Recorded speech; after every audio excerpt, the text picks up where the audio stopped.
Baik. Assalamualaikum warahmatullahi wabarakatuh. Waalaikumsalam warahmatullahi wabarakatuh. Oke.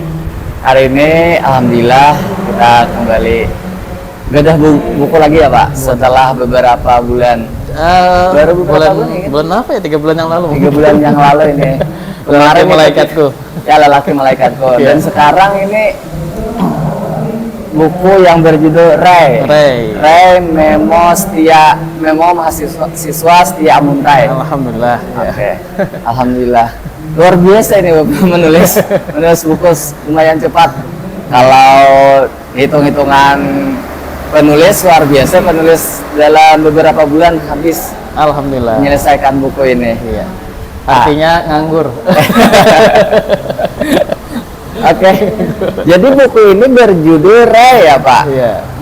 Apa yang melatar belakangi sehingga buku ini Bapak menulis dengan judul Ray? Oke, yang pertama kita mencoba mencari sebuah judul yang simple dan mudah untuk diingat. Tentunya nama judul Ray ini tidak langsung lahir. Saya juga mencoba mencari berbagai macam rekomendasi saran dari Google kira-kira apa nama unik di Indonesia. Ternyata hasil dari googling itu banyak sekali ya, dan memang bagus-bagus nama-namanya, unik-unik ya. Namun secara pelafalan mungkin agak sulit untuk saya lafalkan. Contoh seperti Auron, Lazuardi dan sebagainya. Jadi namanya bagus tapi kayaknya agak sulit untuk berat dilafalkan. Jadi kita coba cari sebuah nama yang simple, yang mungkin sekali kata langsung keluar namanya gitu ya. Dan kebetulan saat itu sedang nonton Rey Mysterio. Last Smackdown itu ya. Rey Mysterio. Ya udah, kita ambil depannya Rey. Kayaknya simple tuh Rey kan, cuman kalau kita nyapa itu ya Rey, ya udah selesai gitu kan. Iya, jadi itu yang menjadikan buku ini namanya Rey gitu ya. Cukup unik sebagai judul. Kemudian agar ada kesan-kesan Amuntainya, tentunya kita ambil mahasiswa setia Amuntai. Dan memang tokoh Ray ini kan tokoh yang selalu bergulat dengan pulpen dan buku. Karena di cerita itu kan dia selalu menulis apa yang dia pikirkan, apa yang dia renungkan, sehingga ada memo dan juga dia juga sebagai seorang mahasiswa, ya udah Ray Memo mahasiswa setia Amuntai. Jadi itu ya yang melatar belakangi judul ini. Oke. Tapi ketika Bapak menulis novel ini kan bukan cuman mau judulnya saja, tapi pasti ada tuh yang melatar belakangi sehingga terciptanya novel ini. Nah, kalau boleh tahu apa Pak yang melatar belakangi sehingga novel ini ditulis? Oke, yang pertama tentunya kita ingin mencoba memperkenalkan kota Amuntai seperti apa. Nah, memang kalau secara cerita dia kan sosok seorang mahasiswa setia Amuntai yang memang alurnya mundur ke belakang. Artinya kita mencoba menggambarkan sosok peristiwa dulu tahun 2006, bagaimana sih pemuda-pemuda Amuntai di tahun 2006. Nah, kalau kawan-kawan pernah melihat kayak Dilan 97 gitu ya, atau mungkin ya alur mundur seperti itu. Nah, di cerita ini juga akan berbicara bagaimana para mahasiswa atau mungkin para pemuda-pemudi yang hidup di tahun itu. Tahun 2006 seperti kayak itu. Ya kayak ada Warnet. Warnet, ada Prinster ya. Sekarang Prinster udah nggak ada lagi ya. Nggak ada. Warnet pun sudah sedikit sekarang. Udah mulai pudar ya. Warnet, kemudian radio, ya radio dan sebagainya. Nah, jadi itu yang kita kembangkan, sehingga ini kesan-kesannya seperti remaja milenial gitu. Bukan remaja Gen Z ya, remaja milenial ya. Dan memang latar belakang itu adalah kita menggambarkan sosok kota Amuntai dalam sebuah cerita. Bisa jadi ini peristiwanya nyata, tapi tokohnya fiktif. cakep. Ya, kayak nanti teman-teman ketika membaca akan melihat bagaimana yang namanya Pasar Kamis ya, atau Candi Agung Amuntai, atau sampai kepada Siring Itik Amuntai, kehidupan di kota Amuntai seperti apa gitu ya. Oke. Dan intinya kita mencoba memperkenalkan kota kita ke pembaca, dan seperti inilah kehidupan dari pemuda tahun 2006. 2006. Oke, kawan-kawan. Nah, jadi kawan-kawan, saya membaca buku ini sudah. Nah, jadi isi di dalam buku ini yang seperti Bapak Irza Setiawan tadi ceritakan, bahwa kota Amuntai tahun 2006 itu sangat luar biasa. Nah, tapi Pak, ada inspirasikah dalam penulisan buku ini? Terinspirasi dari apa? Atau mungkin pengalamankah Bapak masukkan di dalam ini? Iya. Oke. Baik, memang kalau secara inspirasi pengalaman, awalnya kita membuka foto-foto lama. Foto-foto lama, foto-foto kegiatan saya kuliah, di mana itu ada foto seperti kita penggalangan dana untuk gempa Jogja tahun 2006. Nah, ketemu foto seperti itu. Kemudian juga ada foto seminar dengan almarhum Dr. Haji Sabran Abdulli ya, Malik Sabran ya. Ketika beliau jadi narasumber tentang pernikahan Islami dulu di Gedung Pancasila namanya. Di Gedung Pancasila. Sekarang jadi Mall Pelayanan Publik sekarang. Apa sekarang? Mall Pelayanan Publik sekarang. Oh, Mall Pelayanan Publik. Ya, oh iya, di samping Taman Putri Junjung Gue. Ya, di situ. Nah, ada melihat foto beliau ketika jadi narasumber. Ya. Kemudian juga ya foto-foto zaman-zaman kuliah. Artinya kita kemas menjadi sebuah peristiwanya, kita kemas sebuah cerita. Tapi kalau cuma cerita saja kayaknya agak kurang gitu kan. Perlu ada bumbu-bumbu konflik ya, bumbu-bumbu percintaan yang memang sebenarnya percintaan tuh fiktif sebenarnya, kayak fiktif. Konfliknya juga fiktif, kayak ada pertarungan, perkelahian itu fiktif sebenarnya. Karena kalau kita cuma berbicara semacam kejadian saja itu kan datar sekali. Iya. Perlu ada konflik sehingga ada semacam yang menajamkan cerita. Lebih greget lah. Termasuk ketika Ray kehilangan ingatannya, itu juga fiktif sebenarnya. Dia kehilangan segalanya ya. Kehilangan segalanya. Habis dipukuli sama anak motor. Bukan motor. Ya, preman. Sehingga dia kehilangan ingatannya dan muncullah konflik yang luar biasa gitu. Iya, benar. Iya Pak.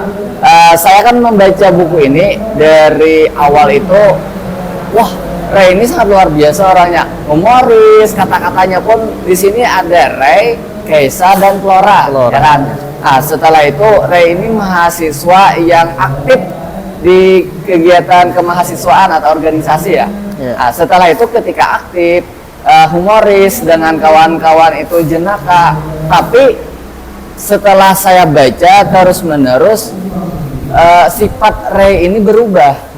Humorisnya hilang, jenakanya tidak ada lagi. Nah, itu mengapa Bapak menuliskan itu, merubah karakter si Ray ini menjadi ke karakter yang berbeda? Ya, memang dalam cerita itu terkadang ada pengembangan sifat, pengembangan karakter, pengembangan tokoh, apa yang dia pelajari dari waktu ke waktu ya.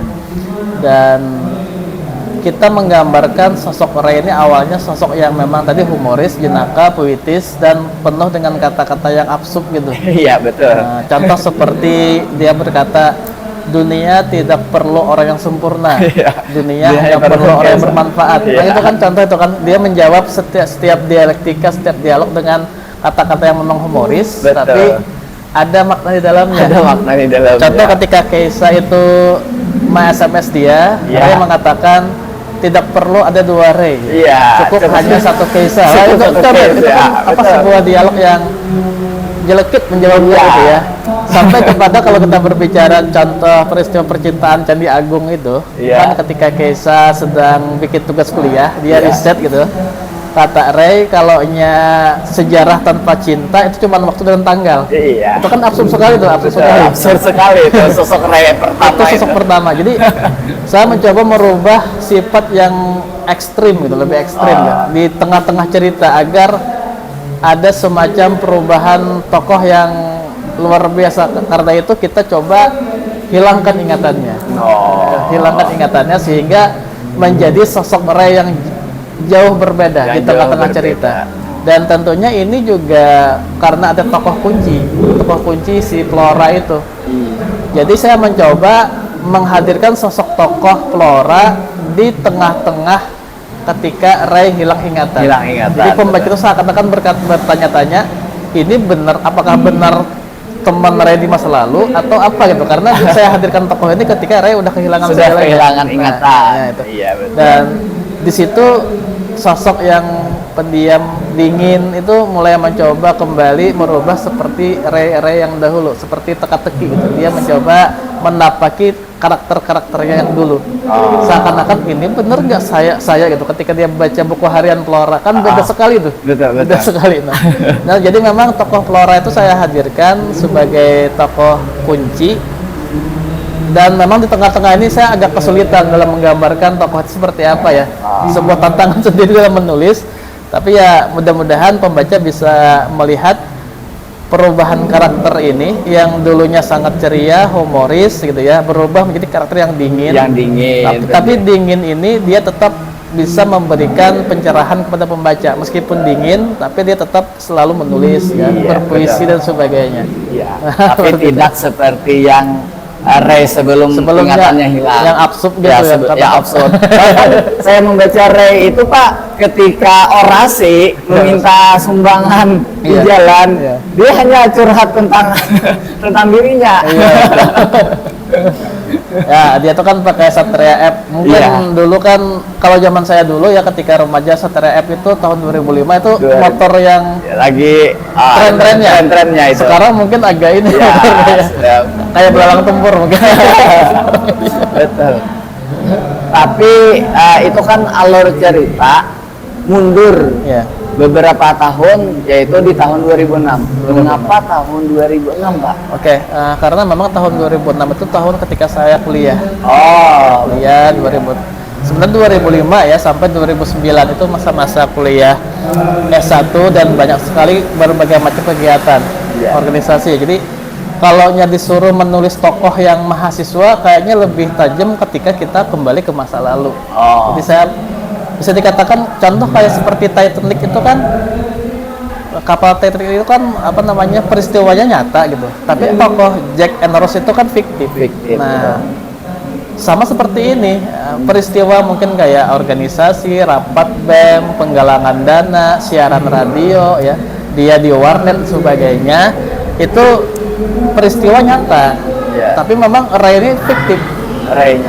Sampai ada mahasiswa yang bertanya kepada saya, apakah Ray ini bapak sendiri gitu.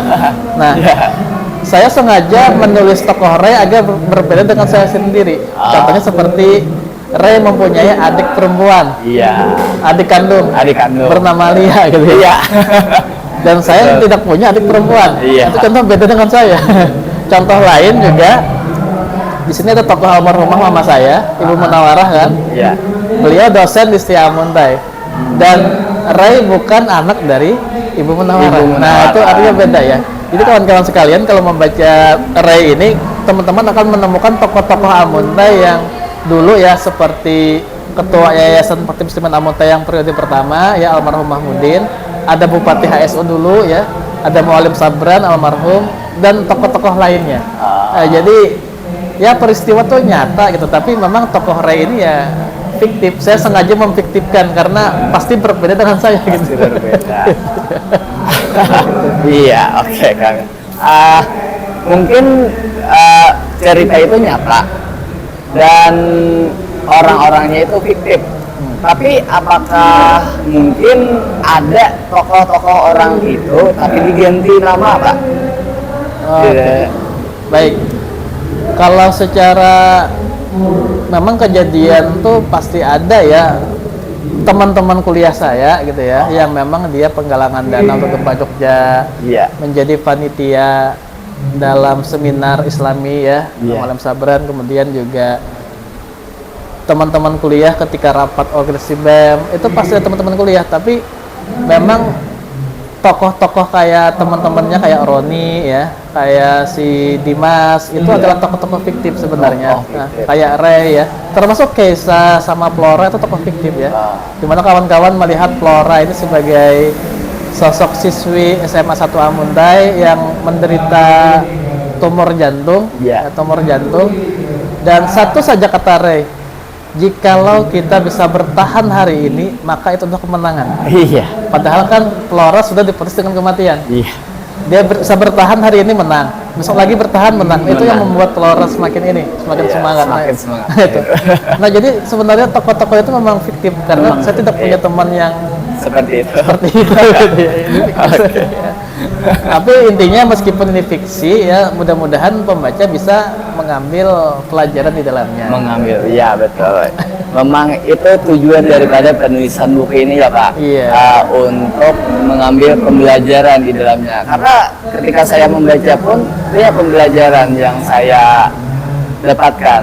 Alhamdulillah. Bagaimana cara pengelolaan organisasi, Oh, iya, gitu kan? Berteman dengan kawan-kawan. Benar kita ini ingin membuat kegiatan yang serius, penggalangan dana Iya. untuk bencana gempa kan. Iya, iya. Nah, tapi walaupun serius kita tetap harus bercanda dengan kawan-kawan agar kegiatan kita di organisasi itu tidak kaku. Candaannya sederhana sebenarnya, Ya, sederhana ya. Kayak yang contoh kita nulis sebuah surat organisasi kan, Iya. stempelnya ketinggalan di ruangan, Iya. gitu, kadang-kadang ketumpahan kopi. Dan tulisan I-nya itu miring. Oh, karena memang zaman saya dulu ketika bikin spanduk itu nggak seperti sekarang. Oh. Kita gunting-gunting kertas Gunting kertas minyak, dulu. kertas huruf itu kan, Iya, ditempel di kain. Nah, itu kan zaman-zaman mahasiswa tahun 2005, 2006, kayak gitu. Kalau sekarang kan sudah dicetak, canggih. Canggih. Jadi huruf I-nya Benar. miring ya, simetris. Itu Oke. seni gitu ya. Seni, ya. Padahal Apa itu miring. namanya? Seni memotong dengan simetris ya. Sampai teman-teman nanti kalau lihat foto kamera itu masih pakai roll film. Oh, Klasik ya. Iya. Roll film ya. Sekarang udah HP kan zamannya. Iya, oke. Nah, buku Ray ini Pak ada di dalamnya ini sekitar 300 halaman lebih. Iya.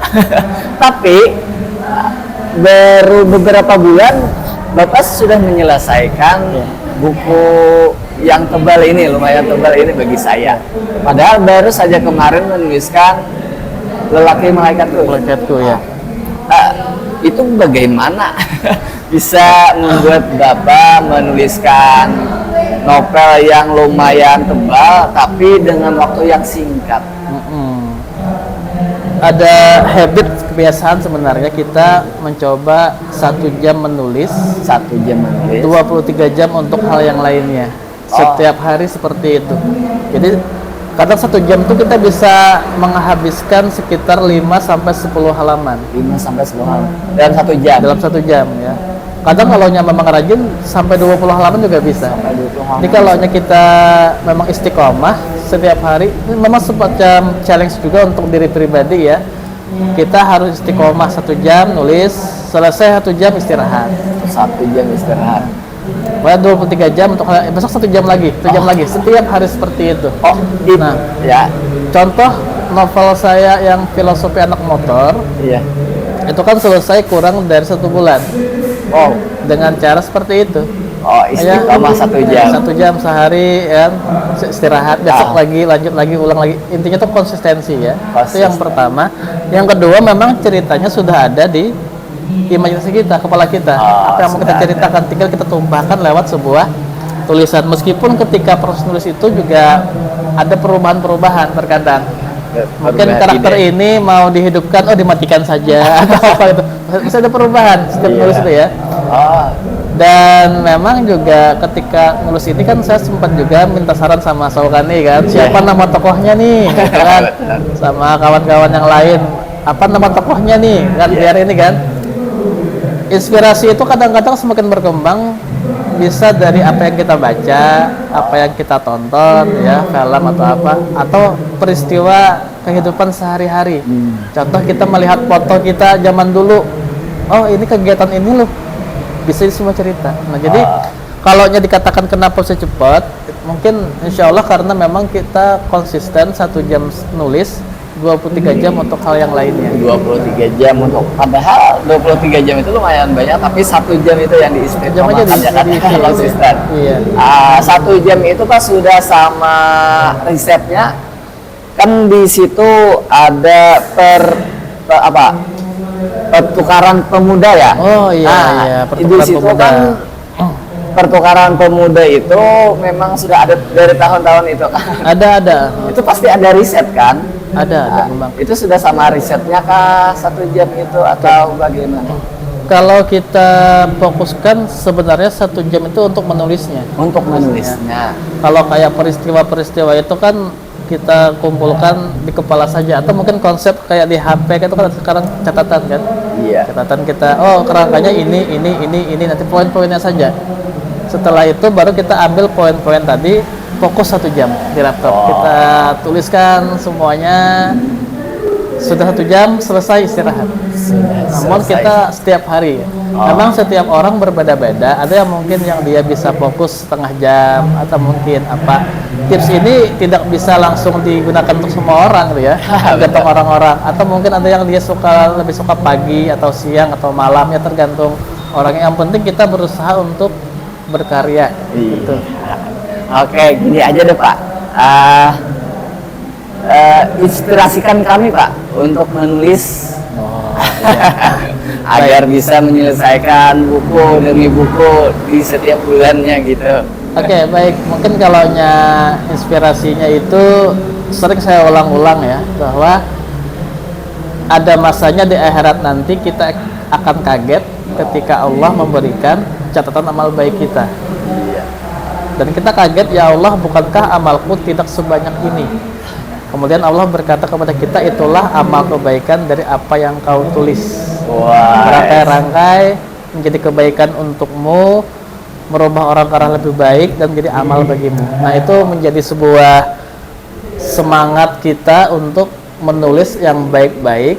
Kemudian orang membaca tulisan kita, dan orang itu akan berubah ke arah lebih baik. Nah, gitu. Luar biasa. Oke Pak, ini saya bacakan dan akhirnya itu happy ending. Alhamdulillah. Happy ending, si Ray dan Kaisa menikah. Iya. Mengapa happy ending? Karena saya pernah nulis novel yang menggantung ya. Contoh filosofi anak motor. Saya mungkin sudah baca atau belum? Belum selesai. Itu menggantung tuh. Beberapa mahasiswa nanya, Pak, kenapa digantung Pak? Ini happy ending atau apa Pak? Gitu kan? Karena tokohnya itu ya, mungkin kalau ini baca aja nanti. Iya. Karena saya gantung. Dan muncul pertanyaan-pertanyaan yang seperti PR bagi saya, PR gitu ya. Ini kayaknya perlu lanjut atau gimana gitu. Kalau lanjut saya perlu waktu untuk melanjutkan ini kan, menggantungnya. Tapi intinya happy ending, sad ending itu tergantung penulis ya, apa yang mau disampaikan. Yang penting ketika kita selesai berkarya, ada kebaikan yang bisa diambil oleh pembaca dari cerita kita ya. Karena ada yang orang ada juga open ending kan, tergantung. Ada yang happy ending, ada sad ending. Itu memang tergantung dari penulisnya bagaimana bercerita. Yang penting ada kebaikan di dalamnya. Yang penting isi di dalam itu ada kebermanfaatan. Kebermanfaatan. Yes. Oke. Sekarang saya mau menyapa-nyapa kawan-kawan di sini. Sedikit aja gitu ya. Ya. Ini aja, Kak Hafizah. Ketika melihat novel ini, apa bayangan yang ada di pikiran Kak Hafizah? Kalau pertama kali melihat, kayaknya ini kisah mahasiswa pada umumnya. Awalnya kayak itu. Tapi pas membaca, ya tadi ulun berkisah di grup bahwa ulun membaca itu dari siang Sabtu Pak membacanya sampai malam Mbak Isa tuntung.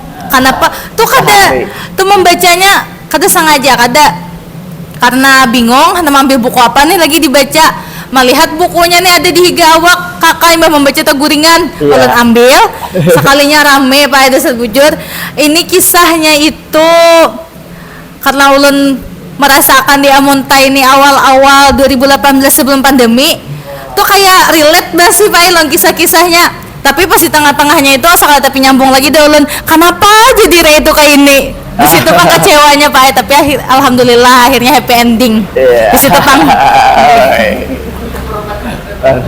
Perubahan karakter. Ya, perubahan karakter. Mungkin boleh dari kalau melihat dari covernya ini, Kak. Ya, apa ini? Ini udah nyala. Ya, sudah. Iya, kalau misalnya lihat dari covernya, Ya. ini tuh khasnya Amuntai banget. Iya. Siapa sih yang tidak tahu kalau misalnya ada patung itik, apalagi kalau bukan Amuntai gitu. Iya. Dan tulisannya di sini kan Ray, memo mahasiswa setia Amuntai. Jadi mungkin bercerita tentang mahasiswa ya, kehidupan seorang mahasiswa kayak gimana di Amuntai gitu.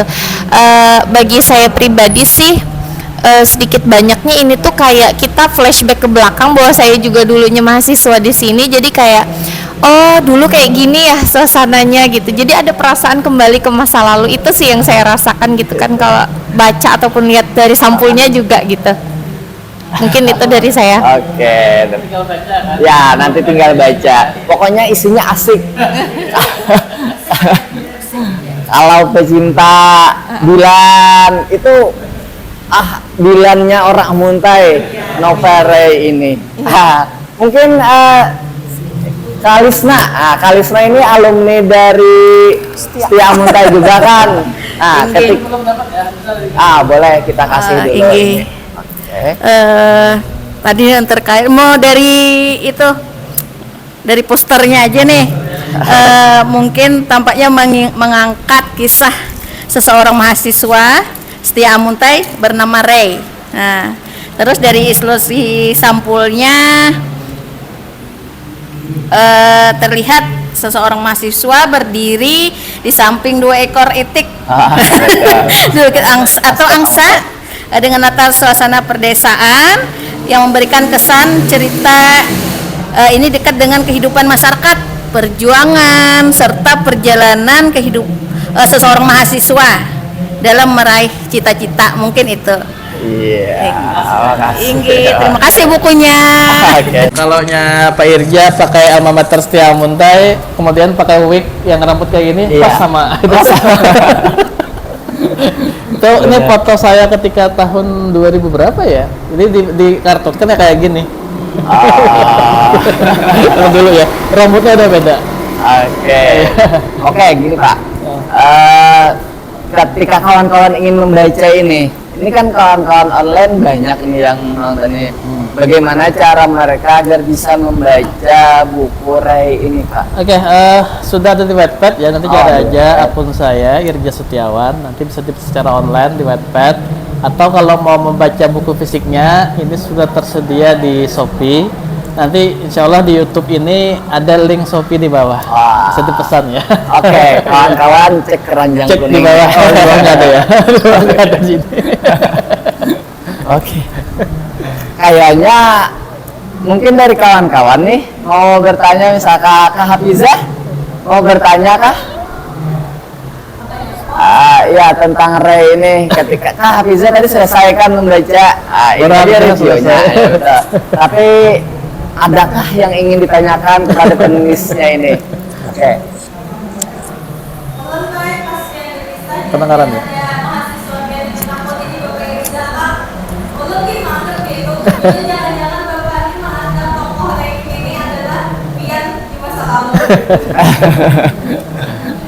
Ya, kalau saya jawab ya, Iya. saya sengaja di tokoh ini membedakan dengan penulisnya, sengaja ya. Yang pertama tadi kan Ray mempunyai adik kandung perempuan, Lia namanya. Lia, Nah, betul, Lia. Lia.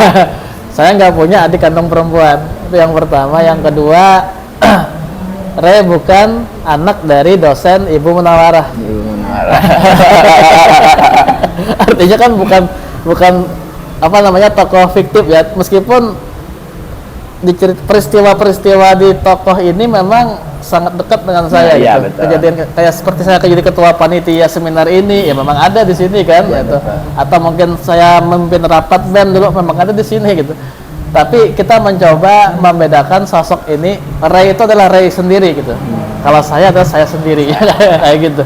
Tapi intinya mudah-mudahan ya bisa bermanfaat lah buat pembaca tentang ceritanya. Oke. Gini ya Pak, saya membaca ini ada di dalam buku ini menceritakan tentang dokter siapa? Dokter Mualim Sabran, betul. Sabran, ya. Boleh ceritakankah bagaimana Mualim Sabran itu di masa-masa 2006 itu? Karena kami belum menemukan kan ketika beliau tahun 2006. Oke. Jadi almarhum sangat luar biasa. Saya tuh dikenalkan oleh Datu, Bapak Mahmudin ya ketua yayasan ya. Jadi kami mahasiswa dulu ingin membuat seminar tentang pernikahan. Nah, kemudian beliau Datu ya Haji Mahmudin ya, yang insya Allah nanti jadi ini ya, jadi Universitas Mahmudin insya Allah nanti ya. Beliau merekomendasikan Mualim Dr. Sabran. Nah, jadi kita bertamu ke rumah beliau, bertamu ke rumah Mualim Sabran Ba'da Asar, ingat banget Ba'da Asar. Ternyata di rumah beliau itu beliau sedang mengajari anak-anak mengaji. Mengaji Al-Quran. Jadi kita nunggu beliau, nunggu di luar ya. Ketika sudah selesai, baru beliau ramah sekali menyambut kami ya. Diskusi, kemudian kita cek jadwalnya kapan beliau, kata Mualim Sabran, insya Allah bisa habis beliau ngisi taklim di Al-Ma'arif pagi ya, pagi di Al-Ma'arif ya nanti. Insya Allah Mualim kami jemput, siap kata beliau. Ternyata beliau habis taklim di Al-Ma'arif naik kendaraan sendiri ke gedung Pancasila. Sekarang mau pelayanan publik. Gitu ya. Nah, beliau datang sendiri, kami telah menjemput gitu. Masya Allah beliau luar biasa. Kemudian ketika beliau jadi narasumber itu membludak penuh Orang yang datang peserta, Mas Wastia Amuntai, Stiper Amuntai, Tayaraha Amuntai ya, Stik Raha Amuntai, penuh mahasiswa. Dan saya ingat dulu beliau mengatakan sebelum mulai, Irja kamu duluan ceramah. Mau Mualim ulun nih kayak ya duluan silakan pengantar kata beliau. Bayangkan seorang pemuda dengan rambut gondrong gitu menceramahi orang-orang yang bercanda. Karena saya dulu rambut segini, sebahu gini ya. Yang pesertanya murid-murid beliau, santri beliau yang bercanda-canda itu rasa apa gitu. Dan alhamdulillah itu kenangan yang sangat luar biasa sama almarhum. Dan terakhir itu saya sempat ngebonceng beliau ketika mengantarkan ke rumah ya.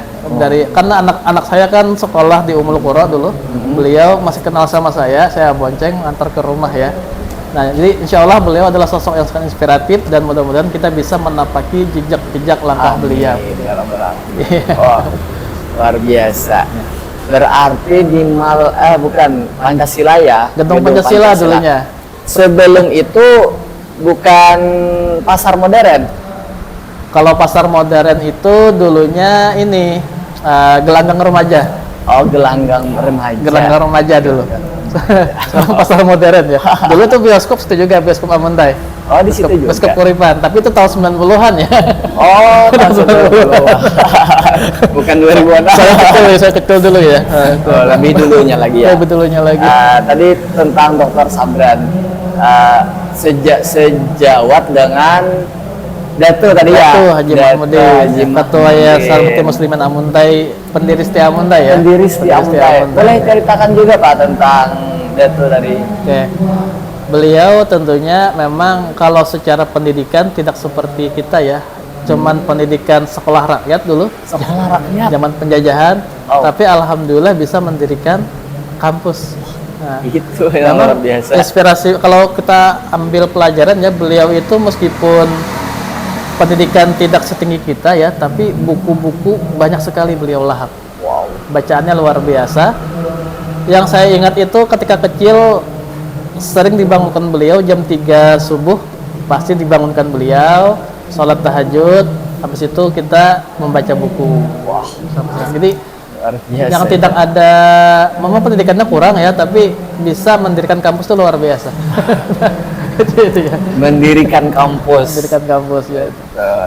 Dan insya Allah Jadi akan amal jariah menjadi ya, amal jariah ya, amal sampai sekarang jariah untuk buat beliau. almarhum ya. Luar biasa.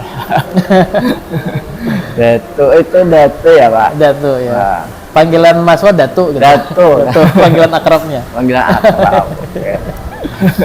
Yang mendirikan Yayasan Bakti Muslimin. Muntah-muntah ya termasuk ya. Wow, luar biasa. Mungkin itu sebagai closing aja nih Pak, closing statement Oke. dari penulis buku Ray, novel Oke. Ray ini. Mungkin singkat saja ya, bahwa setiap orang bisa menulis, tentunya kita konsisten saja. Mudah-mudahan kita bisa mengukir sejarah dengan karya kita. Wah, Nah, itu saja. Luar biasa. Oke. Terima kasih Pak Irza Ya. atas waktunya dan luar biasa novelnya. Alhamdulillah. Semoga kami di sini bisa mengikuti jejak langkah Bapak untuk menulis novel-novel yang menginspirasi seperti ini juga. Amin, amin. Oke.